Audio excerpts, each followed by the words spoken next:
C. Hace la cosa tan bien y tan rápidamente como sea posible, no importa que la se quede de nada.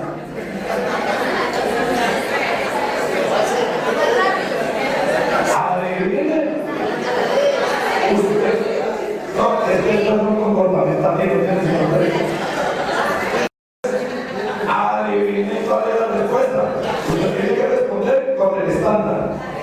Y el estándar es que los maestros hacemos las cosas con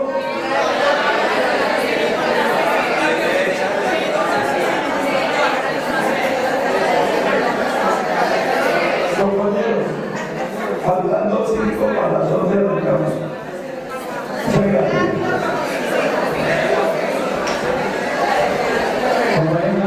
Faltando 5 para las 11, continuamos la actividad académica. Gracias. Compañeros, al fondo creo que, compañeros, hay un refrigerio para los compañeros. Compañeros, el sindicato de maestros. La otra inquietud que teníamos era cómo nos van a preguntar.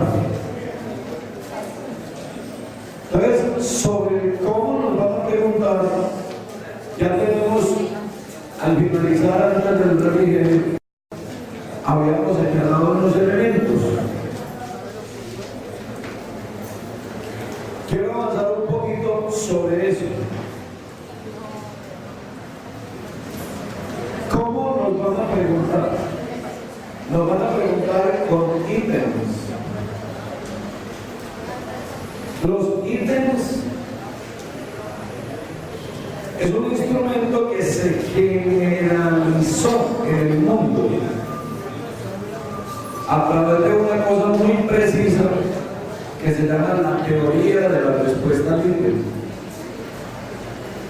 Hay un documentico en pedagogía y dialéctica escrito por mí, donde yo hago una denuncia de algunas de las cosas que contempla esa teoría de la respuesta libre, que pasa por ser una propuesta científica y que es una herramienta del neoliberalismo. Entonces yo quiero empezar dándoles esos elementos, compañeros, empezar a continuar.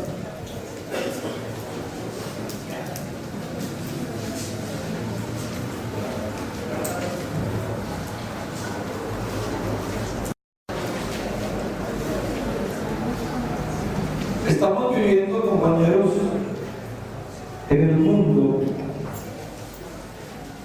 reconocido ya por casi todos, una enorme y profunda crisis que es no solamente una crisis económica, sino que es política, cultural. Todo el mundo habla ya de la crisis. Pero la falsa idea que nos han vendido es que es una crisis del último año, de los últimos 6 meses, o incluso de los últimos 5 años. Una conferencia completa sobre el asunto de la crisis, bueno, llevaría aquí por lo menos unas 3 horas. Aquí eso nos queda suficientemente claro, no tenemos el tiempo. Pero les digo solamente lo básico. La crisis actual no es una crisis de ahora, es una crisis que afloró en el mundo capitalista al principio de los años 70, específicamente del año 72 con el nombre de la crisis del petróleo. ¿Por qué se producen las crisis capitalistas? Sencillamente por una razón, porque la competencia entre los capitalistas lleva a que inviertan más capital en medios de producción y menos en fuerza de trabajo. Y resulta que el capital través de la explotación de la fuerza de trabajo. Marx descubrió, para hacer una síntesis así muy bárbara, no tendría por qué entender en todas las dimensiones los compañeros. Marx descubrió que hay una enfermedad del capitalismo, que es la crisis, y Marx lo formuló más o menos de esta manera. Es una formulación muy abstracta. Él dice que cuando la composición orgánica del capital tiende a subir, la tasa de ganancia se viene al piso, tiende a bajar. Hay una tendencia a bajar. ¿Qué es la composición orgánica del capital? Es la relación entre el capital destinado a los medios de producción y el capital destinado a los medios de trabajo. La única manera de resolver esa crisis es apuntando a extraer ganancias extraordinarias. Y esas ganancias extraordinarias surgen de las rentas. Una de las formas de la renta es que los dineros del Estado lleguen directamente a los capitalistas. Y ahí surge el fenómeno de la intermediación, y por eso surgen los procesos de privatización de la salud, de privatización de la educación, de privatización de absolutamente todo. Y por medios legales e ilegales de muchos tipos, esos dineros del Estado van a parar a ciertas manos. Esa es una tendencia. Dentro de eso se hicieron unas reformas, realizaron ellos una reforma del Estado que facilitara hacer eso. No estoy hablando solamente de los públicos. No, otras cosas también. Ustedes saben quiénes controlan la salud y la educación en el país. Punto aparte. Bueno, pero lo otro, la otra fuente no es solamente las ganancias extraordinarias derivadas de las rentas que afectan directamente la educación y la manera de contratar los maestros, sino que tiene que ver con el problema del desmonte de las conquistas laborales. Se trata de que los trabajadores den más plusvalía, trabajen más por menos.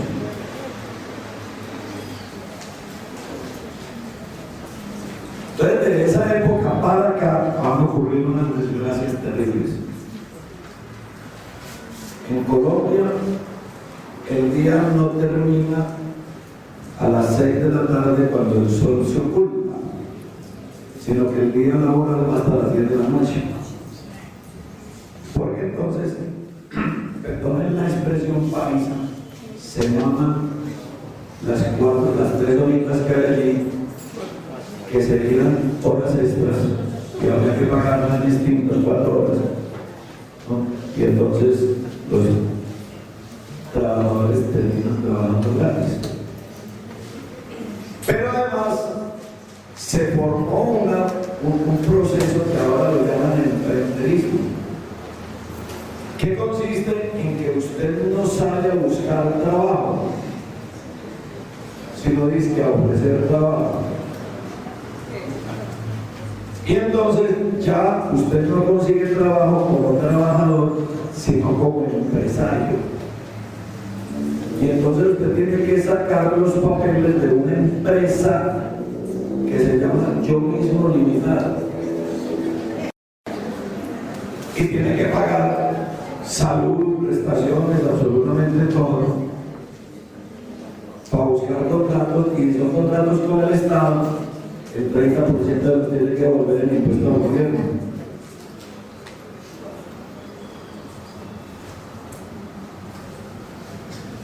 Para eso necesitaron hacer una reforma de la educación que ha avanzado en el mundo entero. En la OCDE, que es como el organismo de donde piensan el problema de la educación en el mundo, al servicio del imperialismo, se han hecho unos estudios muy sesudos y han impuesto cosas en la educación desde el preescolar hasta los posgrados. Tengo en mis manos un documento que se llama La formación profesional del maestro, estrategias y competencias. Los autores son Leopold Pacua, Margaret Adley, Evelyn Sarli, Philippe Darroch y otros autores francófonos. Hay otro texto donde ellos evalúan qué tan importante fue la imposición de la evaluación por competencias en la educación. Y lo dicen de la misma manera que el documento Uribe, con todas las métricas. Eso es así, ¿y qué? Y entonces lo dicen así: antes de la evaluación por competencias, en el mundo entero, el valor de la fuerza de trabajo, es decir, los salarios, correspondía a una negociación colectiva entre los trabajadores y los patronos, y defendían una lucha, una huelga, etcétera, etcétera. Era una negociación colectiva. Después de la evaluación por competencias, ya el nivel de los salarios depende del desempeño individual. Por eso se impuso la evaluación de desempeños y la evaluación por competencias.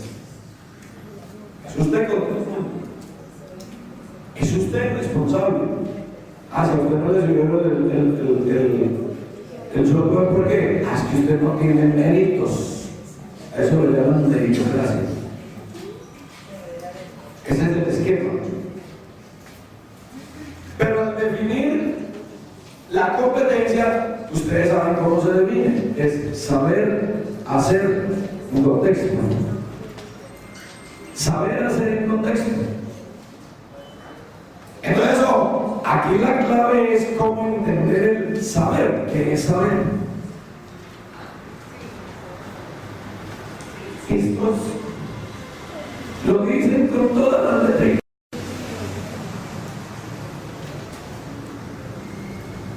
¿No? ¿Y qué dicen este texto? Dicen que en el mundo hay información y que la información está fuera de los cerebros, fuera de los individuos. Porque estos mezclan cosas que dicen cosas que la gente va a aceptar de buenas a primeras. Y entonces dicen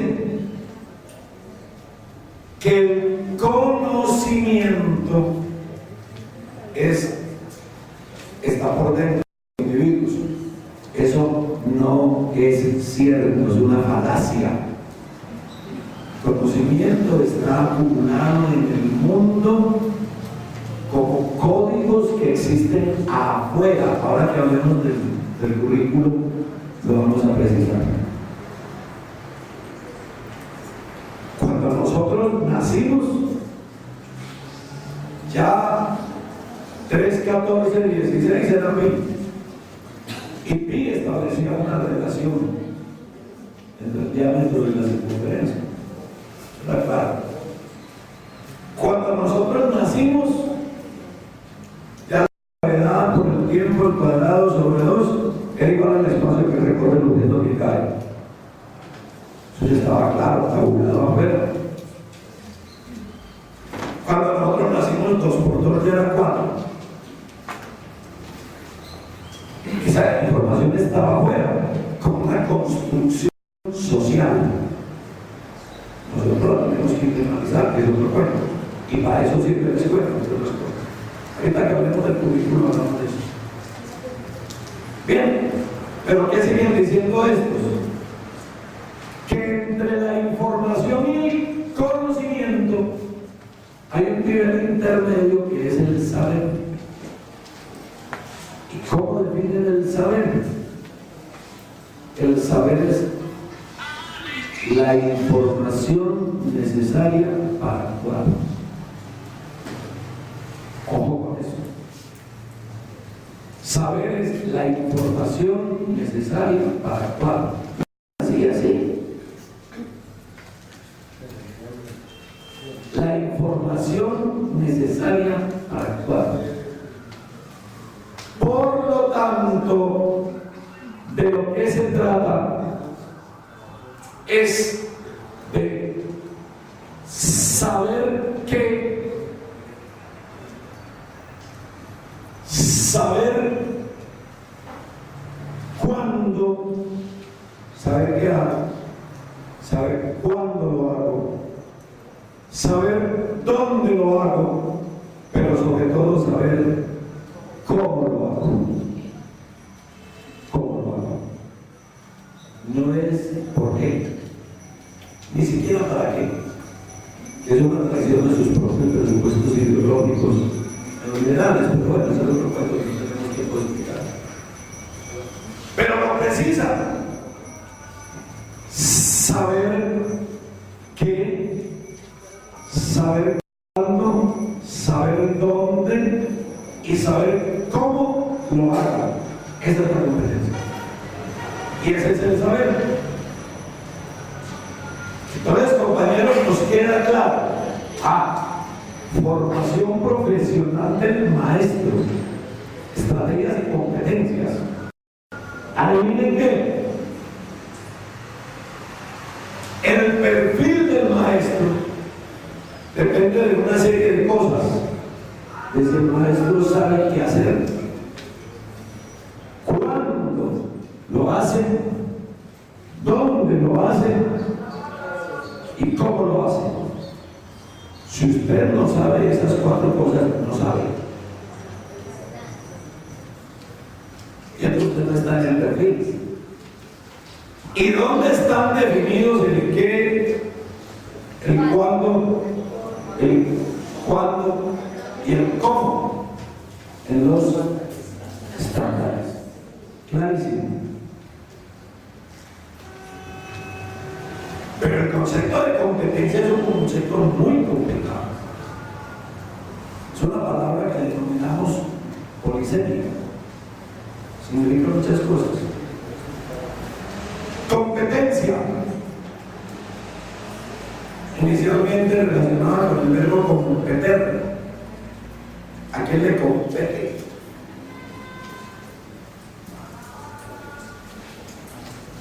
¿De quién es la responsabilidad? El rol. Ojo, pregunta, contexto. Su rector no está en el colegio como normalmente no está, porque está gestionando.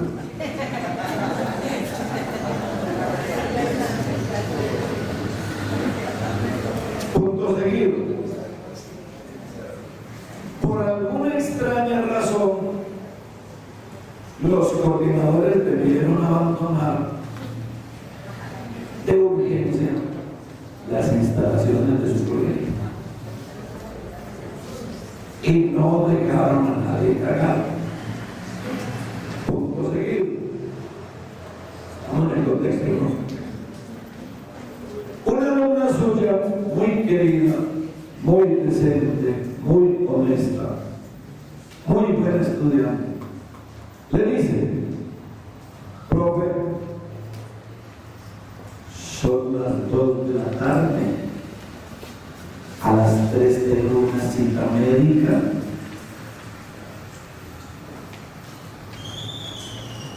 De esa cita depende una intervención quirúrgica que me van a hacer. Y si no me la hago, corro el riesgo de perder la pierna derecha. Por favor, ¿me da permiso para ausentarme? Contexto.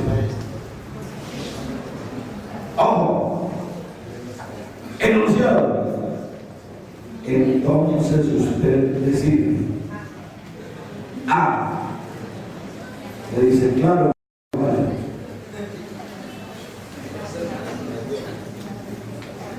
B.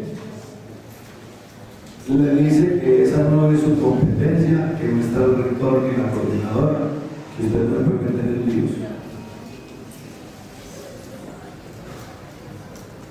Se ojo y le cambia el tema.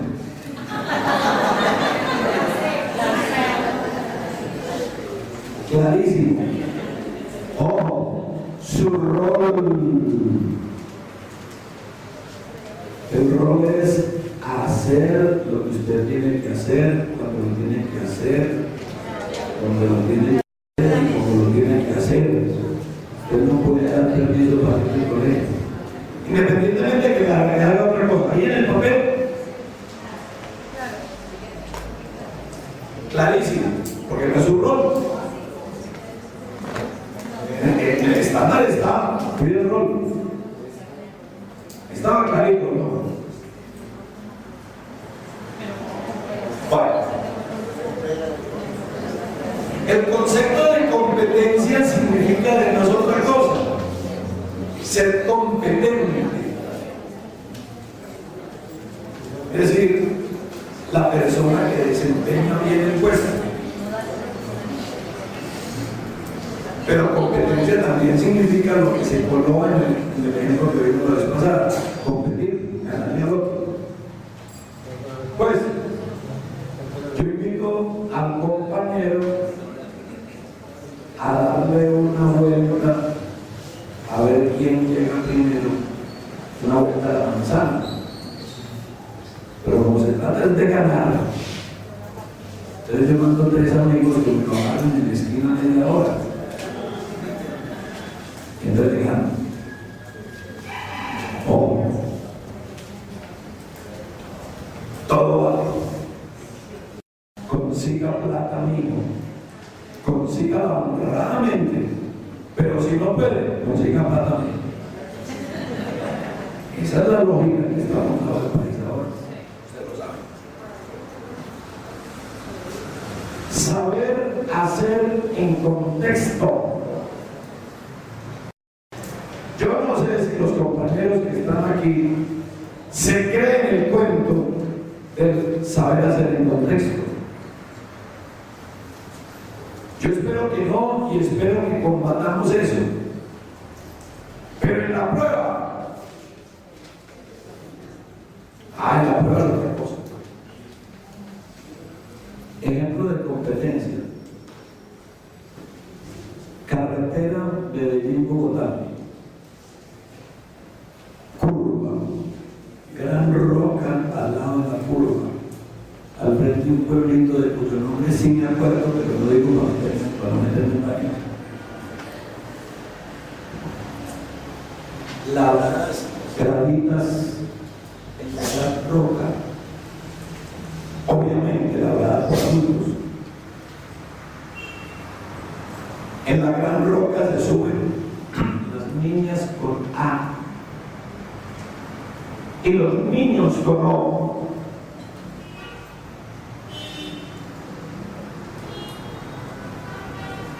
Y los turistas y otros animales paran ahí a comprar la dosis y siguen. Y la cosa ya iba en que si la niña subía la patita y bajaba los cuquitos y permitía la foto, pagaban 3 veces el valor de la dosis. Eso lo denunció en un evento una hermosísima maestra en todos los sentidos, valiente. Esa situación con una mamá hicieron la denuncia. Cuando se escuchó la denuncia, la funcionaria de la Secretaría de Educación Departamental de Antioquia se despachó en un discurso contra los maestros. Claro, ¿cómo no van a pasar esas cosas con esos maestros que tenemos? ¿No ve que no le enseñan valores a los niños?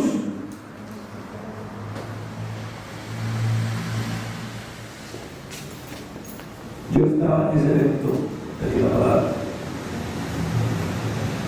Le dije, doctora, perdón, parece ser que aquí todo el mundo sabe eso y nadie hace nada por una sola razón, porque es que todo el mundo vive de eso.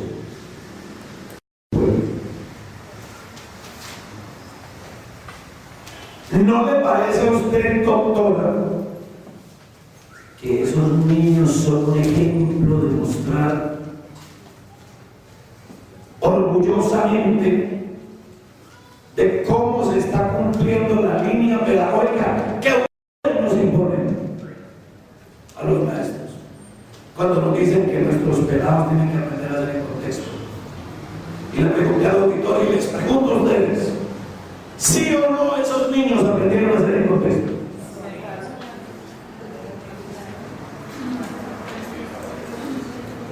La señora indignada se paró y se fue y dijo que yo no quiero hacerlo.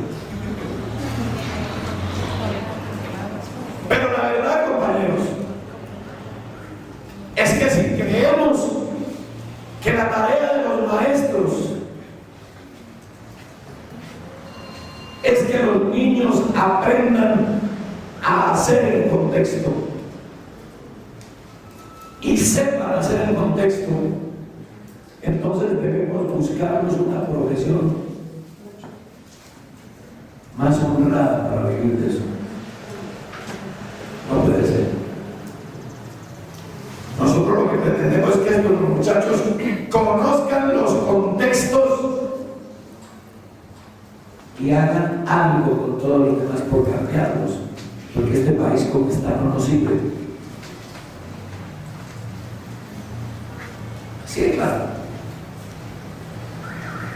Pues bien, sin criticar el concepto de competencia que implica saber hacer el contexto, estos atarbanes a nombre de la pedagogía nos dicen que los maestros tenemos que saber qué hacer, cuándo hacer y cómo hacer, y que lo tenemos que hacer como están en los estándares. Punto. Compañeros, leamos los estándares y cuando nos pregunten, respondamos con toda honestidad lo que está en el estándar. No se le vaya a ocurrir responder lo que usted cree. Pero tampoco le adjudique al Estado cosas que no, porque esos estándares están claramente establecidos. Pero tenemos el otro lío. ¿Cómo es la pregunta?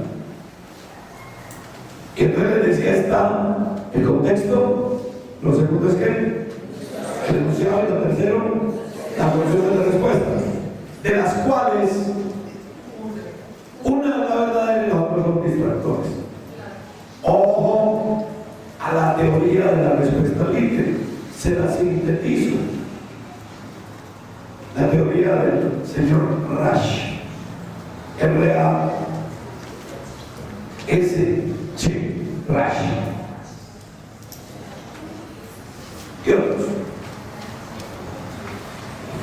Resulta que hay que eliminar el azar y se trata de la evaluación del individuo contra los demás.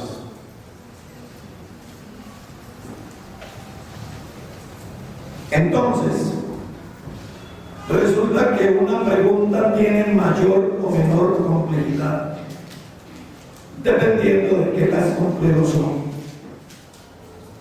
los distractores. Se llaman las opciones que no son ciertas. Ahí vienen porque se llaman distractores.